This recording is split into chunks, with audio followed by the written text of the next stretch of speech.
What is Forex? Forex stands for foreign exchange. It's the largest, most liquid financial markets in the world. Over $7.2 trillion traded a day. That is an amount that people trade you from their phones to their laptops to people using softwares to different platform or ways people trade. So that is Forex for you.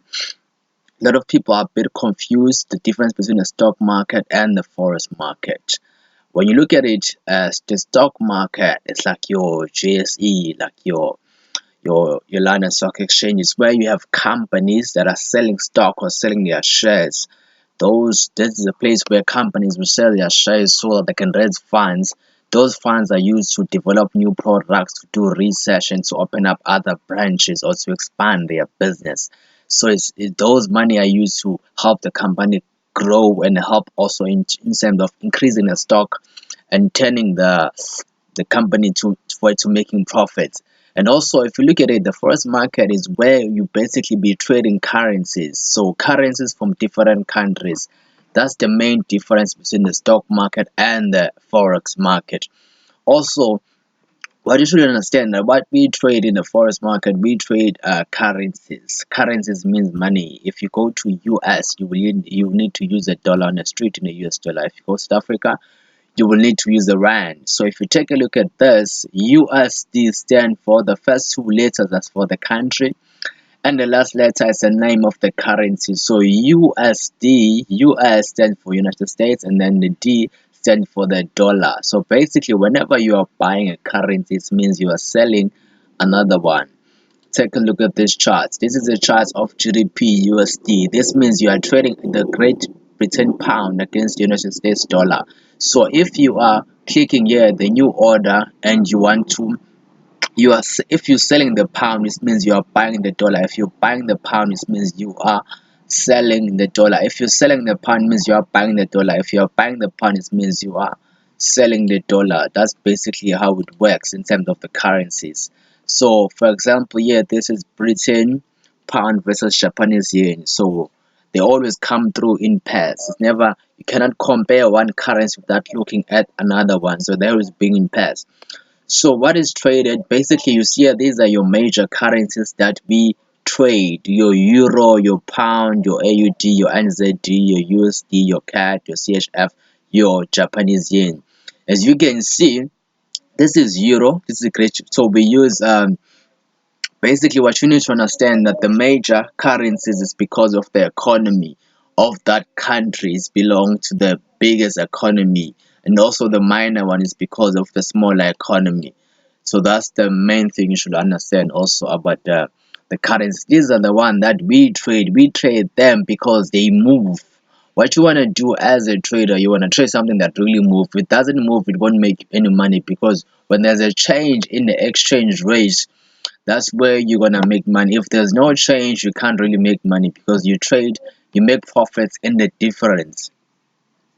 So the forex market, the nice thing about it is that the stock market is not 24 hours, but the forex market is open 24 hours. It opens on a Sunday and it closes on a Friday. This means you can trade 24 hours in a day. You can open up around 11 a.m. or half past 2 in the morning and trade the Asian session, where you can trade your JPY, your NZD, and your AUD. And also you can trade in the morning the Europe and also the London session, basically where you can trade the Great Britain pound and also the euro during the in the morning. And then in the afternoon you can trade your New York session, where you'll be trading the CAD and the US dollar.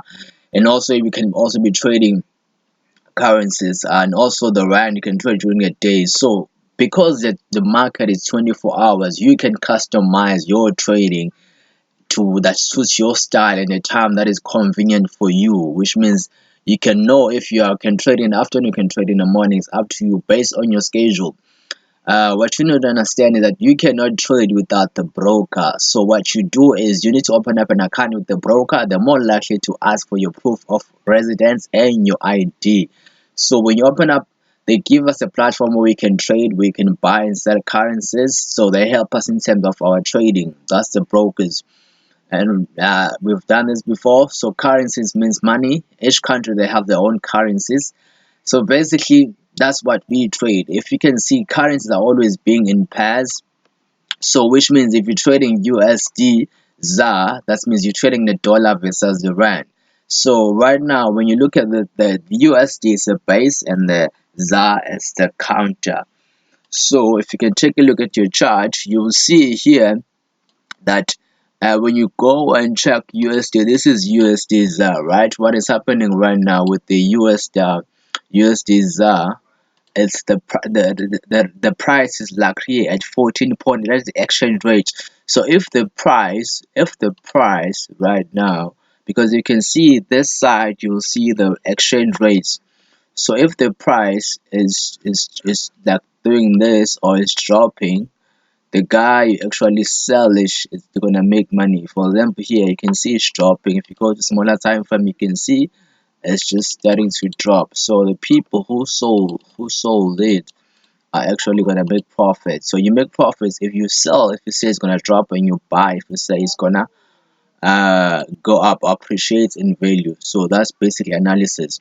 As you can see, there's a price is always quoted in with the bid and ask price. As you can see, the bid price is the price of which you will sell. If you are selling, use the bid price, and the ask price is the price you use if you are buying.